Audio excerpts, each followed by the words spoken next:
जालना जिल्ह्यातील भोकरदन तालुक्यातील धावडा इथं भारतीय प्रजासत्ताक दिन अत्यंत उत्साहात आणि राष्ट्रीय भावनेनं साजरा करण्यात आला।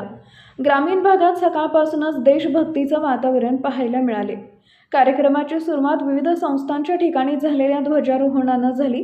सोसायटी परिसरात चेअरमन डॉक्टर प्रमोद कुलकर्णी यांच्या हस्ते ध्वजारोहण करण्यात आले, तर ग्रामपंचायतीमध्ये सरपंच गंगूबाई बोराडे आणि उपसरपंच इकबाल पठाण यांनी तिरंग्याला वंदन केले।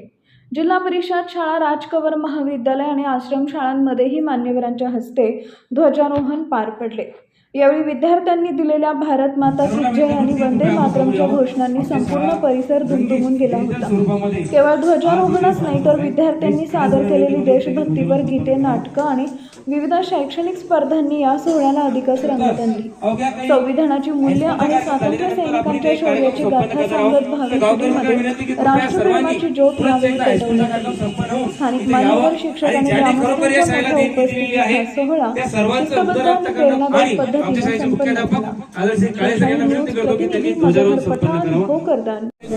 ग्रामसभा निमित्त आम्ही धावड्यात पत्रकार भवन ग्रामपंचायत यांनी आम्हाला द्यावा याच्यासाठी आम्ही मागणी केलेली आहे। सरपंच साहेब, उपसरपंच साहेब, ग्रामसेवक साहेब आणि सर्व सदस्य यांना आम्ही निवेदन दिलेलं आहे। लवकरात लवकर दक्षता घ्यावं, यांनी आम्हाला पत्रकार भवन उपलब्ध करून द्यावा जागेसह, ही आमची मागणी आहे सर्व पत्रकार। आणि निधी येत असतो द्यायला करून द्या। आज आम्ही 26 जानेवारी निमित्त आज ग्रामपंचायतला या ठिकाणी पत्रकार भवन नाहीये आणि वृत्त संकलनासाठी आम्हाला खूप अडचण आहे आणि आम्ही अशी एक विनंती केलेली आहे ग्रामपंचायतला की बाबा जागा आम्हाला उपलब्ध करून या ग्रामपंचायतच्या अंतर्गत जी जागा असेल ती उपलब्ध करून द्या आणि एक त्याच्यावर पत्रकार भवन म्हणून ती बांधून द्यावी अशी मी पत्रकार संघाच्या वतीनं ग्रामपंचायतला करतो। जय हिंद, जय महाराष्ट्र। अरे तुम्ही टाकून द्या।